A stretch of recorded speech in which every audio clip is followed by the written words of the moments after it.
Hello बच्चों, आपका स्वागत है स्मार्ट रैंकर्स क्लासेस की इस बेहतर वीडियो में। आज हम लोग बात करने वाले हैं कक्षा 10 विज्ञान के अध्याय 1 के, जिसका नाम है रासायनिक अभिक्रिया एवं समीकरण। इसमें आज हम लोग पढ़ेंगे रासायनिक अभिक्रियाओं के प्रकार के बारे में। जनरली अगर आप लोग देखेंगे तो रासायनिक अभिक्रियाएं जो होती है वो बहुत तरीके की होती है। जैसे योगात्मक अभिक्रिया होता है, वियोजन या अपघटन अभिक्रिया होता है, प्रतिस्थापन अभिक्रिया होता है, ऊष्माक्षेपी ऊष्माशोषी अभिक्रिया होता है, ऑक्सीकरण अपचयन अभिक्रिया होती है, और विकृत गंधिता तथा संक्षारण भी एक तरीके की अभिक्रिया है। तो ये सभी टॉपिक इस पूरे चैप्टर में हमें क्या करना है, पढ़ना है। आज रासायनिक अभिक्रियाओं में हम लोग वीडियो नंबर का जो पार्ट है, पार्ट नंबर 3 आप लोग क्या कर रहे हैं, देख रहे हैं। इसके पहले 2 वीडियो मैंने बना चुका है। एक में हम लोग रासायनिक अभिक्रिया किसे कहते हैं, रासायनिक समीकरण किसे कहते हैं। सेकेंड पार्ट में हम लोग रासायनिक अभिक्रिया को बैलेंस या संतुलित किस तरीके से करते हैं, ये हम लोग पढ़े थे। आज का वीडियो नंबर 3 है। इस वीडियो में हम लोग पढ़ेंगे योगात्मक अभिक्रिया क्या होती है, वियोजन या अपघटन अभिक्रिया क्या होती है, साथ में हम लोग पढ़ेंगे प्रतिस्थापन या विस्थापन अभिक्रिया क्या होती है। तो इस 3 अभिक्रियाओं के बारे में आज हम लोग पढ़ेंगे। फिर इसके बाद हम लोग पढ़ेंगे ऊष्माक्षेपी और ऊष्माशोषी अभिक्रिया, और इसके साथ हम लोग पढ़ेंगे ऑक्सीकरण तथा अपचयन, जो कि हमारा लेक्चर नंबर 4 में होगा। तो आज की वीडियो को हम लोग स्टार्ट करते हैं। आप जो भी वीडियो देखते हैं उसके नीचे आप लोग डिस्क्रिप्शन बॉक्स को जरूर चेक कर दीजिए, वहां पे आपको नोट्स भी प्रोवाइड किए जाते हैं। तो हम लोग स्टार्ट करते हैं और लाइन वाइज सभी चीजें आपको अच्छे से बताया जाता है, ताकि कोई भी कॉन्सेप्ट में आपको गड़बड़ी ना रहे। तो सबसे पहले हम लोग बता देते हैं कि क्या आज हमें पढ़ना है। तो आप जो देख रहे हैं वो लेक्चर नंबर 3 है। आपको ध्यान रखना है कि लेक्चर नंबर 3 आप लोग कक्षा 10 विज्ञान में देख रहे हैं, पहले अध्याय का। आज हम लोग पढ़ेंगे क्या, तो टॉपिक है वो क्या है, रासायनिक अभिक्रियाओं के प्रकार।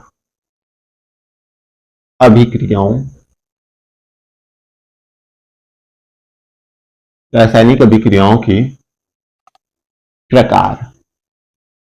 इसमें हम लोग 3 पार्ट पढ़ेंगे। पहला हमारा क्या होगा, योगात्मक अभिक्रिया होगा, योगात्मक अभिक्रिया।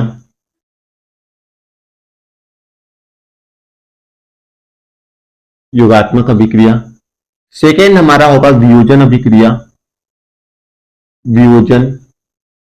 इस वियोजन को एक और नाम देते हैं हम लोग अपघटन अभिक्रिया, अपघटन अभिक्रिया।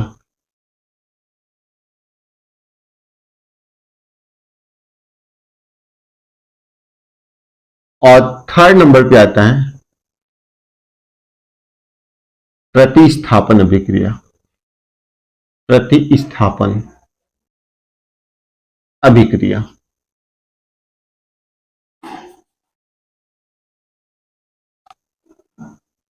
प्रतिस्थापन अभिक्रिया। तो आज हम लोग इन्हीं टॉपिक के बारे में एकदम अच्छे तरीके से पढ़ेंगे कि क्या होता है आखिर में ये सभी चीजें। तो जो मेरा लाइन से वीडियो देख रहा होगा बच्चा, उसको एकदम अच्छे से सभी चीजें समझ में आ रही होंगी। ठीक, तो हम लोग सबसे पहले हेडिंग डाल लेते हैं, रासायनिक अभिक्रियाओं के प्रकार। ये हमारा क्या रहेगा, मेन हेडिंग, रासायनिक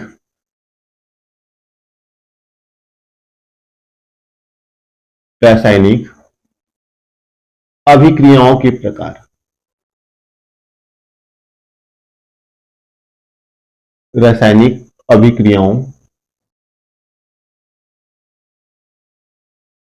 के प्रकार।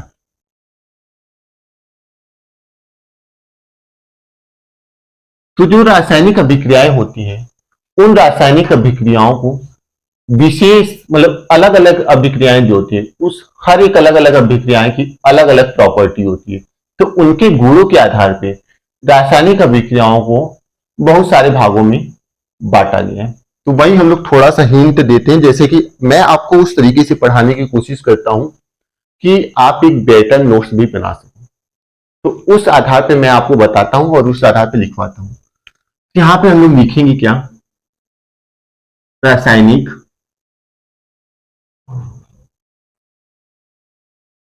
रासायनिक अभिक्रियाओं को अभिक्रियाओं अभिक्रियाओं को उनके विशेष उनके विशेष गुणों के आधार पर गुणों के आधार पर आधार पर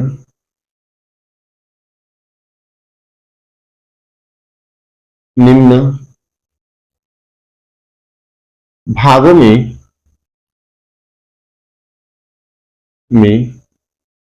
वर्गीकृत किया गया है। वर्गीकृत किया गया है। रासायनिक अभिक्रियाओं के अंदर भी बहुत सारे गुण होते हैं, उनके आधार पे निम्नलिखित भागों में वर्गीकृत किया गया है। पहला जो उसमें भाग है, पहला उस भाग का नाम क्या है? योगात्मक अभिक्रिया। योगात्मक अभिक्रिया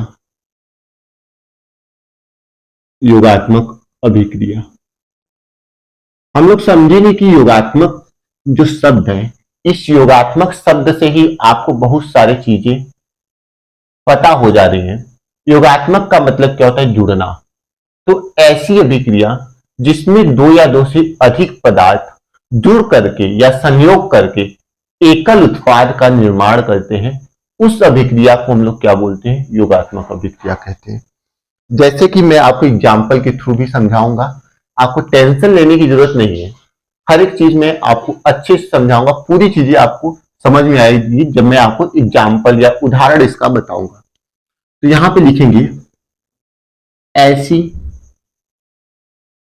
ऐसी रासायनिक ऐसी रासायनिक अभिक्रिया ऐसी रासायनिक अभिक्रिया जिसमें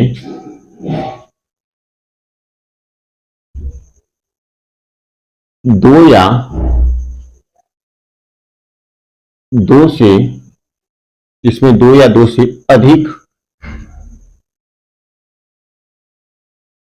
पदार्थ। अब पदार्थ क्या होते हैं? पदार्थ कोई भी चीज जो स्थान घेरता है उसे हम लोग क्या बोलते हैं? पदार्थ बोलते हैं। तो दो या दो से अधिक पदार्थ। पदार्थ क्या होंगे? तत्व या यौगिक। तत्व या यौगिक। तत्व का मतलब ऐसा पदार्थ जो कि केवल एक प्रकार के परमाणुओं से मिलकर बना होगा, उसे हम लोग तत्व कहते हैं। जैसे कि मान लो O2 हो गया, Cl2 हो गया, ठीक ना, S8 हो गया, Br2 हो गया, ठीक ना। तो ये सब क्या है? नाइट्रोजन हो गया N2, ये सब क्या है? तत्व है। और यौगिक का मतलब जैसे वाटर है तो वाटर में हाइड्रोजन भी है और ऑक्सीजन भी है। SO2 सल्फर डाइऑक्साइड है तो सल्फर भी है, ऑक्सीजन। मतलब तत्व में केवल एक एटम रहेंगे और जो यौगिक होगा उसमें एक से अधिक एटम रहेंगे। समझ गए? तो ये होता है तत्व या यौगिक। और तत्व और यौगिक को हम लोग क्या बोल देंगे? पदार्थ करेंगे। ऐसी रासायनिक अभिक्रिया जिसमें दो या दो से अधिक पदार्थ संयोग करके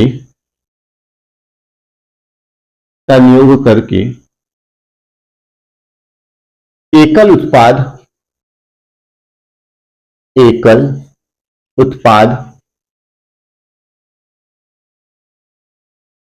का निर्माण करते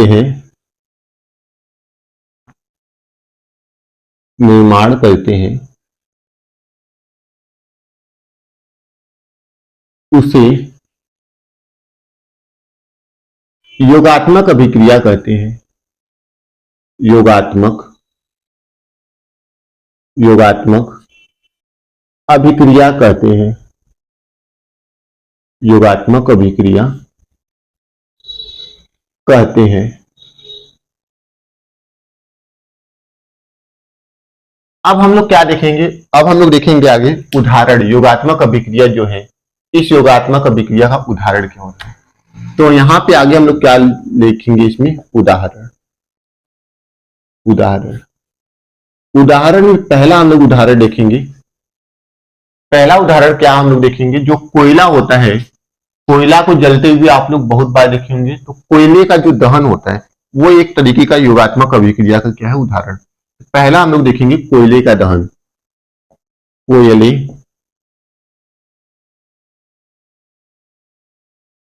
कोयले का दहन।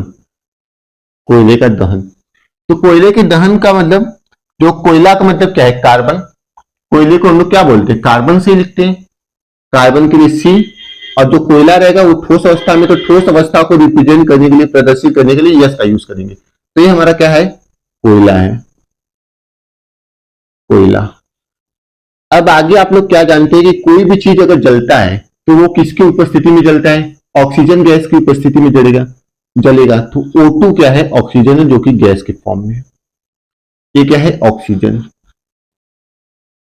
ऑक्सीजन, कोयला और ऑक्सीजन। अब ये दोनों जल रहे हैं, ये दोनों क्या हो रहे हैं, जल रहे हैं। तो हमारा बन क्या रहा है, कार्बन डाइऑक्साइड गैस बन रहा है, प्लस उष्मा निकलेगी, क्योंकि कोई भी चीज जलेगा तो उष्मा तो उसमें निकलना ही निकलना है। तो ये क्या हो गया, कार्बन डाई ऑक्साइड। अब बात आई कि योगात्मक अभिक्रिया कैसे हुआ। तो यहाँ पे कार्बन अलग था, ऑक्सीजन अलग था, दोनों जुड़ करके कार्बन डाइऑक्साइड बना रहे। तो यहाँ पे दोनों अलग अलग है, यहाँ पे जुड़ गए हैं। तो और जो उत्पाद बना है वो क्या है, एकल उत्पाद है। यहाँ पे क्या शब्द लिखे, एकल उत्पाद। तो यहाँ पे केवल एक ही उत्पाद बना है, बाकी कुछ नहीं बना है। तो ऐसी रासायनिक अभिक्रिया जिसमें दो या दो से अधिक पदार्थ है, दो पदार्थ है, जुड़ करके कार्बन डाइऑक्साइड बना लिए, तो ये हमारा क्या हो गया, योगात्मक अभिक्रिया। क्योंकि इसमें क्या हो रहा है, दोनों जुड़ रहे हैं, जुड़ना ही तो है योगात्मक अभिक्रिया। क्लियर बात। नेक्स्ट हम लोग पॉइंट डालते हैं। नेक्स्ट पॉइंट क्या है, कार्बन मोनोऑक्साइड का क्लोरीन गैस के साथ अभिक्रिया। सेकेंड, इसी का एग्जांपल। सेकेंड क्या है example, carbon mono carbon monoxide का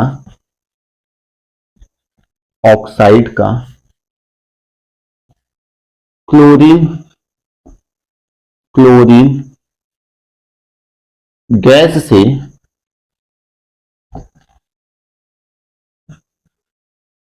अभिक्रिया। ठीक, ये हमारा क्या है, नेक्स्ट है। तो कार्बन मोनोऑक्साइड का अगर हम लोग सूत्र देखना चाहे तो वो क्या होता है, CO होता है। और कार्बन मोनोऑक्साइड क्या है, एक तरीके का गैस है, तो इसके आगे जी लगा देते हैं, प्लस।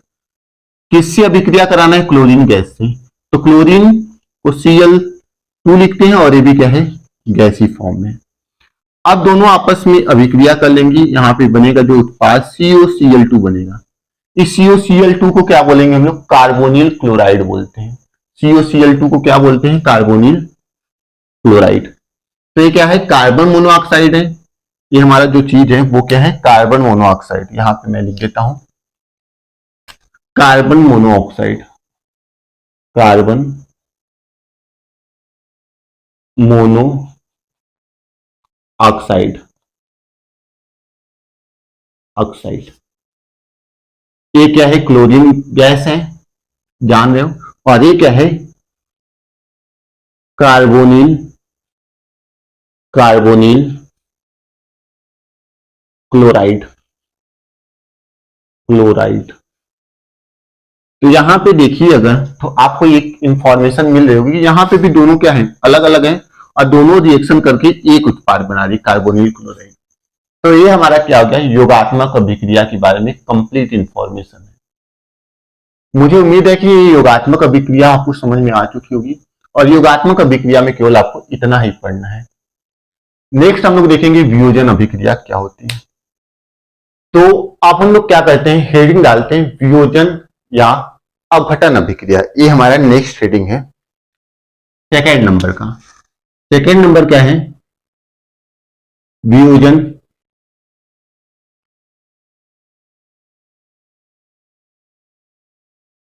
या अपघटन अभिक्रिया, अपघटन अभिक्रिया।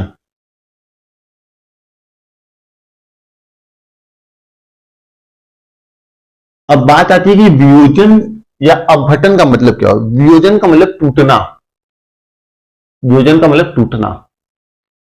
अपघटन का भी मतलब क्या होता है, टूटना या अलग अलग होना। तो वो क्या होता है, अब कोई चीज अलग अलग कब होगी, जब आप उसको एनर्जी दोगे। एनर्जी का मतलब ऊर्जा दोगे, ऊर्जा दोगे तो उसके जो अणु रहेंगे, उस अणु के बीच में जो आकर्षण बल रहेगा वो कम होगा, तो उस वजह से वो पदार्थ दूर दूर होते जाते हैं। जैसे आप अगर चीनी को पानी के अंदर डाल के उसको गर्माओगे तो क्या होगा, चीनी उसमें घुल जाएगा, मतलब चीनी के जो कण रहेंगे वो क्या हो जाएंगे, दूर दूर हो जाएंगे, तो जिसकी वजह से वो क्या हो गया, वियोजित हो गया पानी के अंदर। तो वैसे बहुत सारे चीजें होते हैं जो कि वियोजित हो जाते हैं। अब वो वियोजित कैसे होते हैं, जब उसको किसी न किसी तरीके से एनर्जी दिया जाता है तो वो क्या हो जाते हैं, वियोजित हो जाते हैं। तो हम लोग वियोजन अभिक्रिया सबसे पहले समझते हैं कि वियोजन अभिक्रिया क्या होता है। यहां पे लिखेंगे ऐसी रासायनिक अभिक्रिया, ऐसी रासायनिक अभिक्रिया, अभिक्रिया जिसमें जिसमें यौगिक, जिसमें यौगिक बाह्य कारकों, बाह्य कारकों, जिसमें यौगिक बाह्य कारकों। अब बाह्य कारक क्या होता है इसको हम लोग समझेंगे। बाह्य कारकों जैसे जैसे उष्मा, प्रकाश,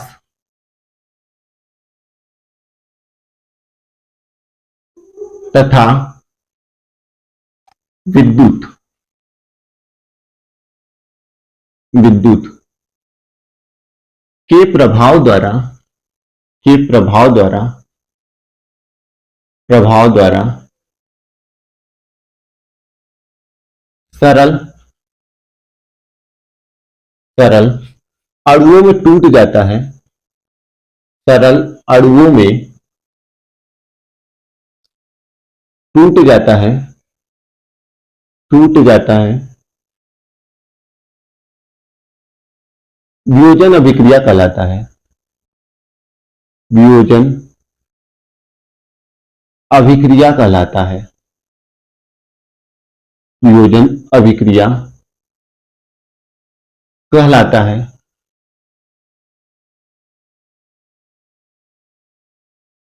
कहलाता है।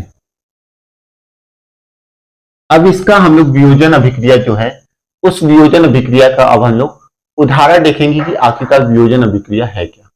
तो वियोजन अभिक्रिया का हम लोग क्या देखेंगे, उदाहरण देख लेते हैं कि वियोजन अभिक्रिया होता क्या है। उदाहरण, उदाहरण में हम लोग क्या लेंगे, कैल्शियम कार्बोनेट लेंगे जो कि ठोस अवस्था में होगा। अब इस कैल्शियम कार्बोनेट के ऊपर हम लोग क्या करेंगे, उष्मा का प्रभाव डालेंगे। यहां पे हम लोग लिख देते हैं उष्मा। वियोजन करने पर ये क्या हो जाएगा, टूट जाएगा। ये हमारा क्या है, calcium carbonate, calcium carbonate, carbonate.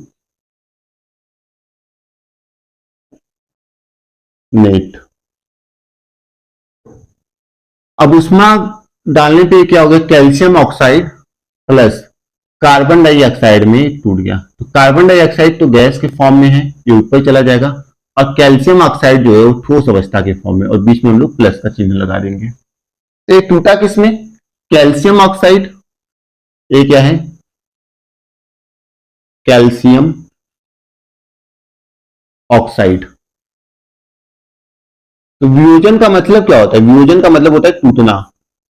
तो यहां पे क्या हो रहा है, कैल्शियम कार्बोनेट को उष्मा मिली और वो टूट गया, किसमें? कैल्शियम ऑक्साइड में और कार्बन डाइऑक्साइड में।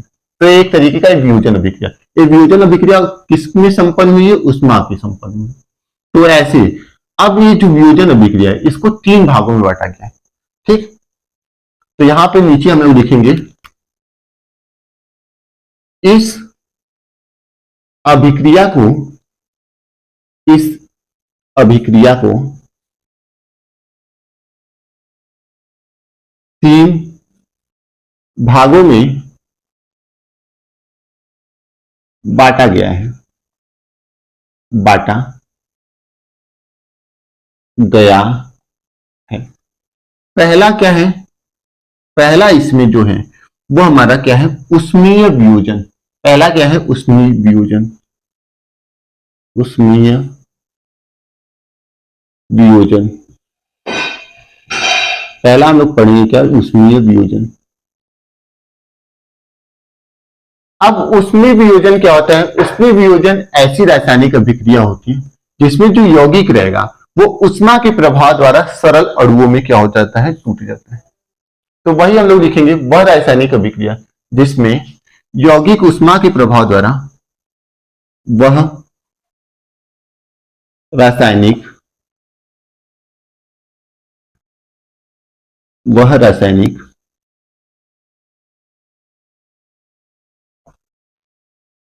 अभिक्रिया, वह रासायनिक अभिक्रिया जिसमें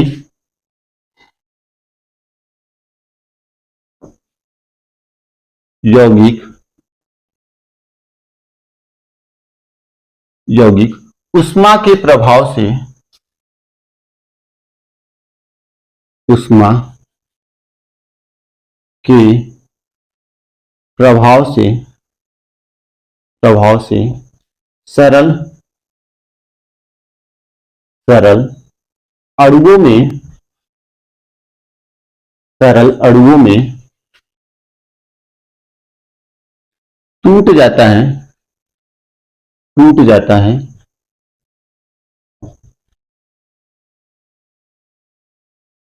वह रासायनिक अभिक्रिया जिसमें यौगिक उष्मा के प्रभाव से सरल अणुओं में टूट जाता है उसे उष्मीय, उसे उष्मीय वियोजन, वियोजन अभिक्रिया कहते हैं। अभिक्रिया कहते हैं, कहते हैं। अब नेक्स्ट हम लोग क्या पढ़ेंगे? इसका उदाहरण कि उष्मीय वियोजन अभिक्रिया जो है, इस उष्मीय वियोजन अभिक्रिया का उदाहरण आखिरकार होता क्या है? यहां पे हम लोग फेरस सल्फेट लिख देते हैं, फेरस सल्फेट। इसका हम लोग क्या कराएंगे? उष्मीय अपघटन कराएंगे, मतलब इसको हम लोग उष्मा देंगे। इसको यदि हम लोग उष्मा देंगे तो वो चेंज हो जाता है फेरिक ऑक्साइड में, जब Fe2O3 plus sulphur dioxide plus sulphur trioxide, ये 3 चीजों में क्या हो जाता है? वो वियोजित हो जाता है। तो एक तो हमारा फेरस सल्फेट था, वो चेंज किस में हुआ? फेरिक ऑक्साइड, सल्फर डाइऑक्साइड और सल्फर ट्राइऑक्साइड। तो ये हमारा क्या हो गया? उसमें वियोजन अभिक्रिया का एक तरीके का उदाहरण हो गया। इसका नाम हम लिख देते हैं यहां पे ferrous, ferrous sulphate, ferrous sulphate. ये हमारा क्या है? Ferric oxide, ferric oxide, oxide. और ये हमारा क्या है? Sulphur trioxide. ये तो सल्फर डाइऑक्साइड है और ये क्या है? सल्फर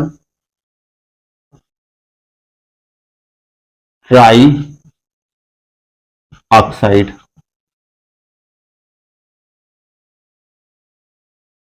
ये आपको ध्यान रखना है। अब उसमें वियोजन ये हमारा हो गया। नेक्स्ट हम लोग पढ़ेंगे प्रकाश वियोजन। नेक्स्ट सेकेंड हमारा जो एग्जाम्पल होगा, ये तो हमारा पहला था। दूसरा हम लोग पढ़ेंगे प्रकाश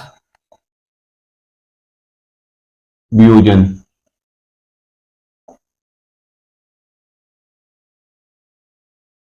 तो प्रकाश वियोजन ठीक उसी तरीके से होगी जैसे उसमें वियोजन हो रहा था। यहां पे उष्मा के प्रभाव द्वारा हो रहा था, यहां पे क्या होगा, प्रकाश के प्रभाव द्वारा होगा। ठीक, तो वही हम लोग लिखेंगे,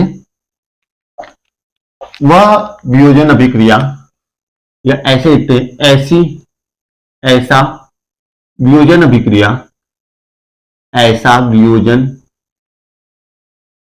वियोजन अभिक्रिया जो प्रकाश की उपस्थिति में, प्रकाश की उपस्थिति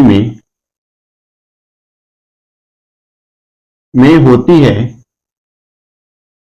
में होती है, उसे प्रकाश अपघटन या प्रकाश वियोजन अभिक्रिया कहते हैं। उसे प्रकाश वियोजन अभिक्रिया कहते हैं, प्रकाश वियोजन अभिक्रिया कहते हैं। उदाहरण में क्या हो जाएगा, उदाहरण में जो आपका सिल्वर क्लोराइड होता है, सिल्वर क्लोराइड को अगर प्रकाश की उपस्थिति में रखा जाता है तो वो क्या हो जाता है, सिल्वर उसमें अलग निकल जाता है, और जो क्लोरीन रहेगा वो आपका अलग हो जाएगा। तो वही हम लोग यहाँ पे एग्जांपल लेते हैं AgCl का। यहाँ पे सिल्वर क्लोराइड हो गया, ठीक है, यहाँ पे लिख देते हैं सूर्य का प्रकाश, सूर्य का प्रकाश, सूर्य का प्रकाश। तो सूर्य के प्रकाश की उपस्थिति में अभिक्रिया होगी तो यहाँ पे सिल्वर अलग हो जाएगा और क्लोरीन गैस यहां से निकल जाएगी, और सिल्वर जो रहेगा वो सॉलिड स्टेट में रहेगा। ठीक, ये हमारा क्या हो जाएगा, और सिल्वर क्लोराइड जो है ये भी हमारा ठोस अवस्था में होगा, 2AgCl, जो कि क्या होगा, सॉलिड स्टेट में होगा। ये हमारा क्या है, सिल्वर है, ये हमारा क्या है, सिल्वर क्लोराइड है, सिल्वर क्लोराइड।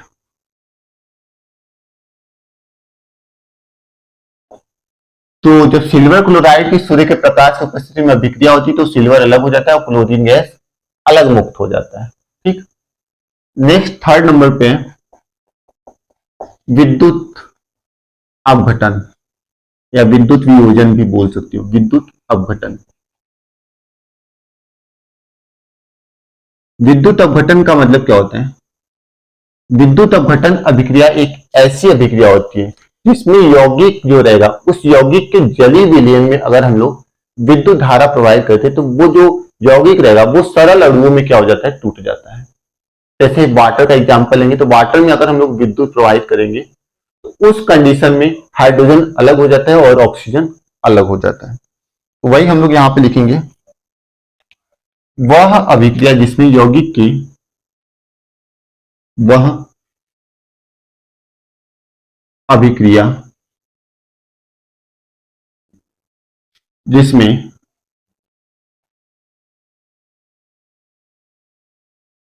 यौगिक के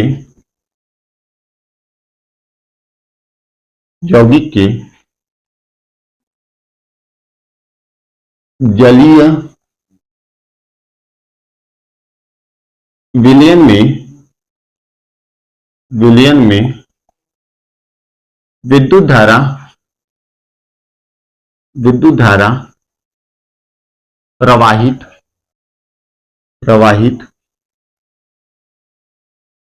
करने पर वह सरल अणुओं में टूट जाता है। वह का मतलब यौगिक, वह सरल अणुओं में टूट जाता है,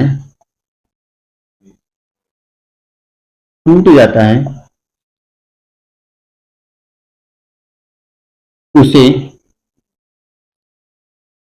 विद्युत अपघटन अभिक्रिया कहते हैं, उसे विद्युत अपघटन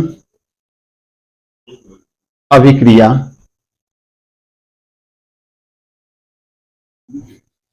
कहते हैं।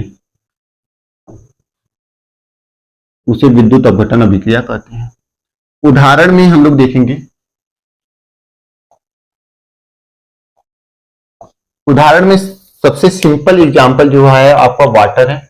वाटर का हम लोग विद्युत अपघटन कराएंगे। तो जैसे यहाँ पे हम लोग लिख देंगे 2H2O और इसका हम लोग क्या करा रहे हैं, विद्युत अपघटन। तो वाटर का विद्युत अपघटन कराए तो हमें 2H2 प्लस O2 मिलेगा। ये H2 क्या है, हाइड्रोजन है, और O2 क्या है, ऑक्सीजन है, और ये क्या है, जल है, जल, और ये क्या है, हाइड्रोजन, ये ऑक्सीजन। तो इस तरीके से हमारा ये जो वियोजन या अपघटन अभिक्रिया है ये पूरी तरीके से समाप्त हो चुकी है। उम्मीद है आपको ये अभिक्रिया समझ में आ चुकी होगी। नेक्स्ट हम लोग पढ़ेंगे प्रतिस्थापन अभिक्रिया के बारे में। तो थर्ड नंबर का जो अभिक्रिया है उस अभिक्रिया का नाम क्या है, प्रतिस्थापन अभिक्रिया। तो हम लोग हेडिंग डालेंगे क्या, प्रतिस्थापन अभिक्रिया के बारे में। तो हम लोग हेडिंग डालेंगे यहाँ पे प्रतिस्थापन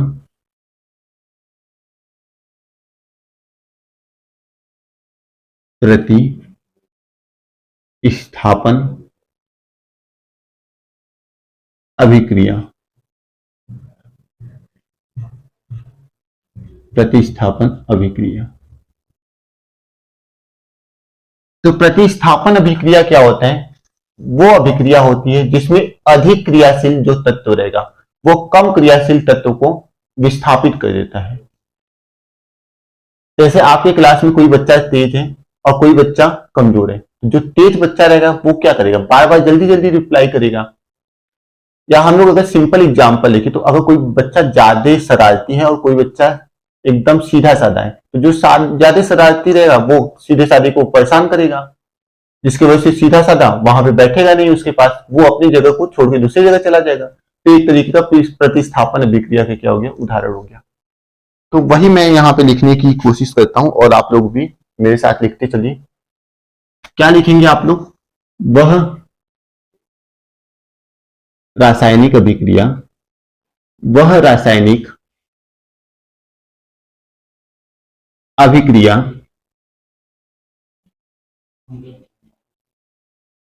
जिसमें,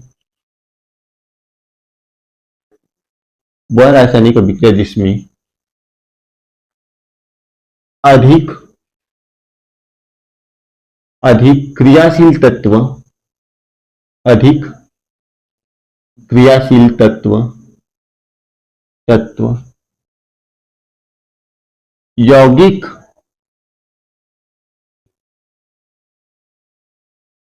यौगिक से कम क्रियाशील तत्व को, कम क्रियाशील तत्व को, कम क्रियाशील तत्व को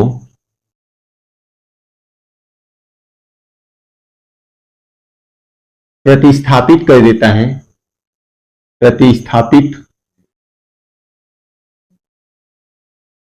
कर देता है, उसे प्रतिस्थापन अभिक्रिया कहते हैं। प्रतिस्थापन अभिक्रिया कहते हैं, प्रतिस्थापन अभिक्रिया कहते हैं।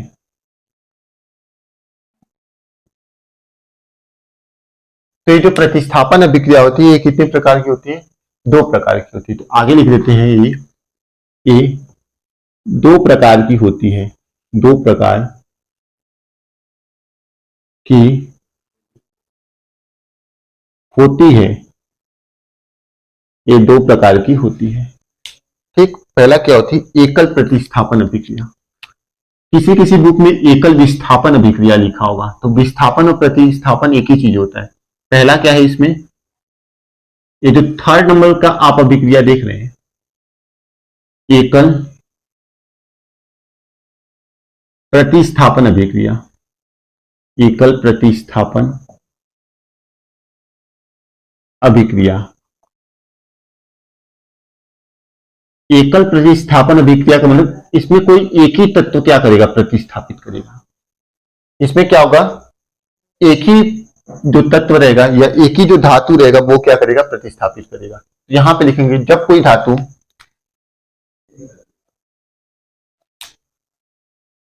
यहां पे हम लोग लिखते हैं जब कोई धातु, जब कोई धातु किसी धातु के लवड़ी विलयन, लवणीय विलयन से, मतलब यहां पे कोई धातु रहेगा वो किसी दूसरे धातु के, मतलब यहां पे जो धातु का लवड़ी विलयन है ये कोई और धातु का लवड़ी विलयन है, और ये वाला जो धातु है वो कोई और धातु। तो जब कोई धातु किसी धातु के लवड़ी विलयन से उसे प्रतिस्थापित कर देता है, प्रतिस्थापित कर देता है, कर देता है, उसे एकल प्रतिस्थापन अभिक्रिया कहते हैं। एकल प्रतिस्थापन या एकल विस्थापन अभिक्रिया कहते हैं,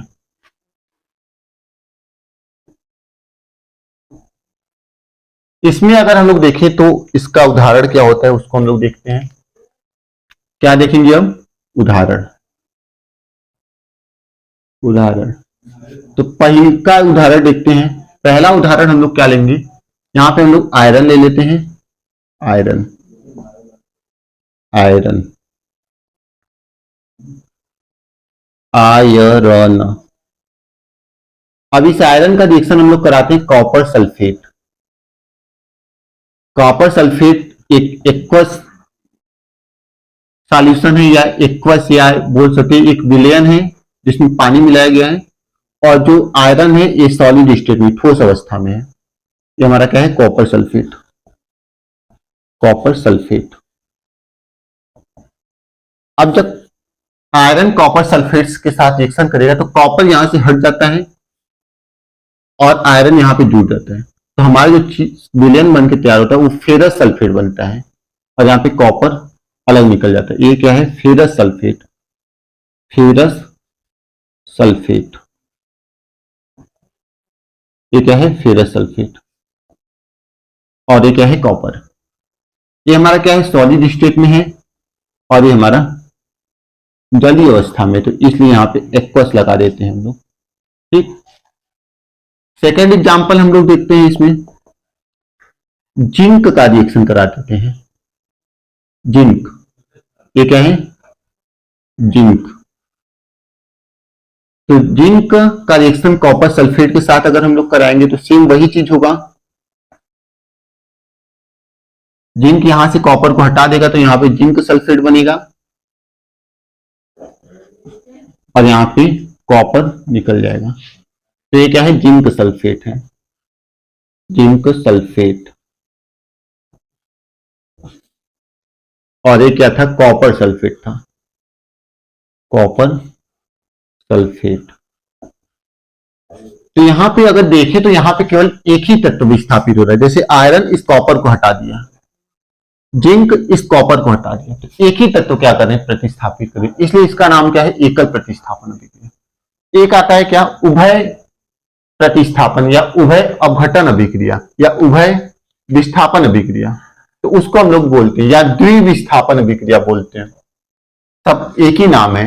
नेक्स्ट हम लोग पॉइंट डालते हैं, द्वि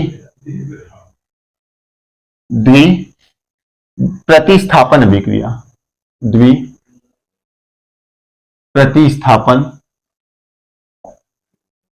इसको हम लोग बोलते हैं डबल डिस्प्लेसमेंट रिएक्शन, द्वि प्रतिस्थापन अभिक्रिया, अभिक्रिया। तो द्वि का मतलब इसमें दो चीजें विस्थापित होंगी, मतलब दो धातु का जो लवण का विलयन रहेगा उसको हम लोग आपस में मिक्स करेंगे तो हमारा द्विप्रतिस्थापन अभिक्रिया क्या होती है, संपन्न होती है। तो इसका भी परिभाषा लिख देते हैं। इसका परिभाषा क्या होगा उसको हम लोग देखते हैं। ये होगा जब दो धातु के जब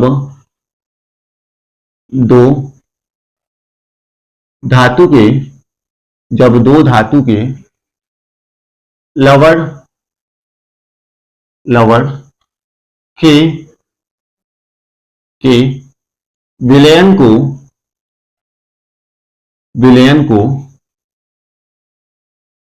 विलयन को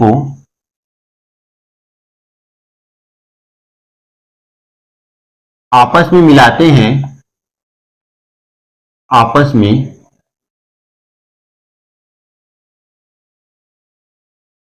मिलाते हैं, तो उसमें उपस्थित धातु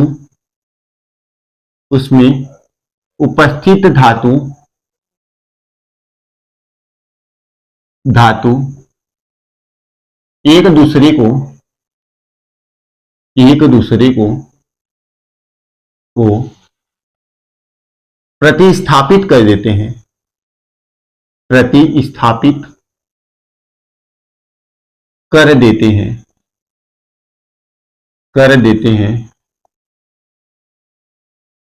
जिसे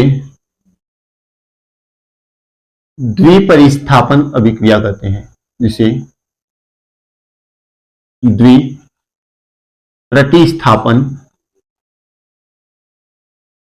द्विप्रतिस्थापन अभिक्रिया कहते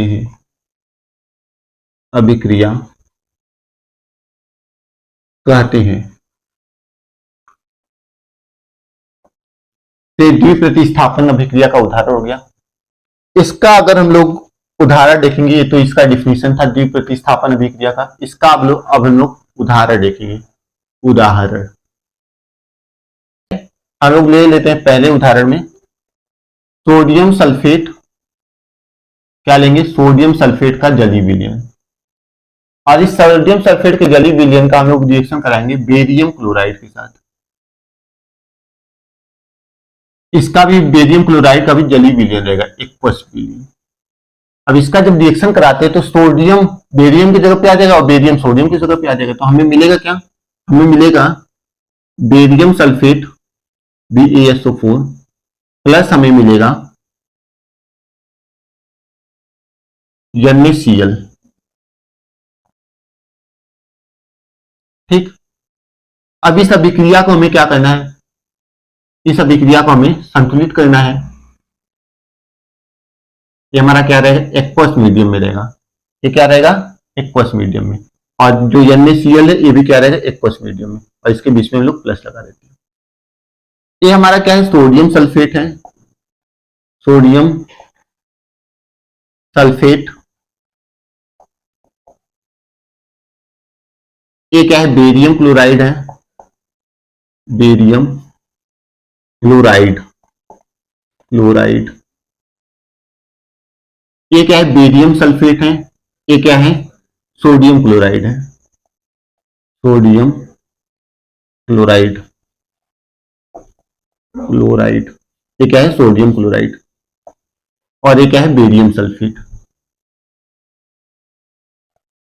बेरियम सल्फेट, बेरियम सल्फेट। ठीक, यहां पे क्लोराइड फिर से लिखते हैं।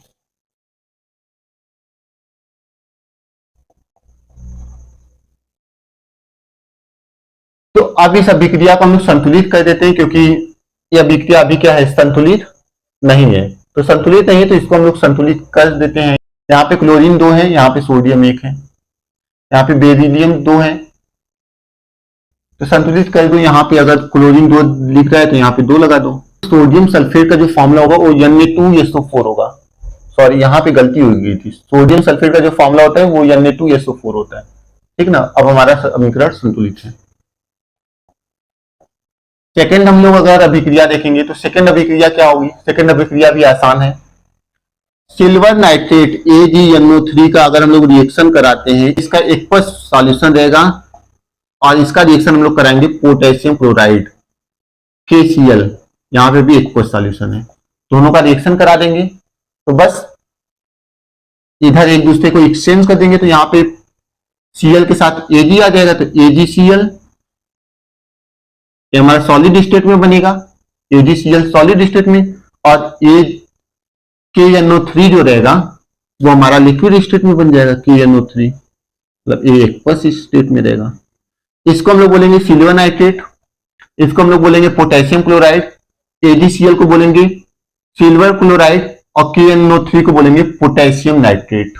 तो ये हमारा क्या है, पूरी तरीके से जो प्रतिस्थापन अभिक्रिया है उस पूरे प्रतिस्थापन अभिक्रिया का कंप्लीट इंफॉर्मेशन। तो फिर हम लोग मिलेंगे नई वीडियो के साथ, तब तक के लिए बाय बाय, धन्यवाद।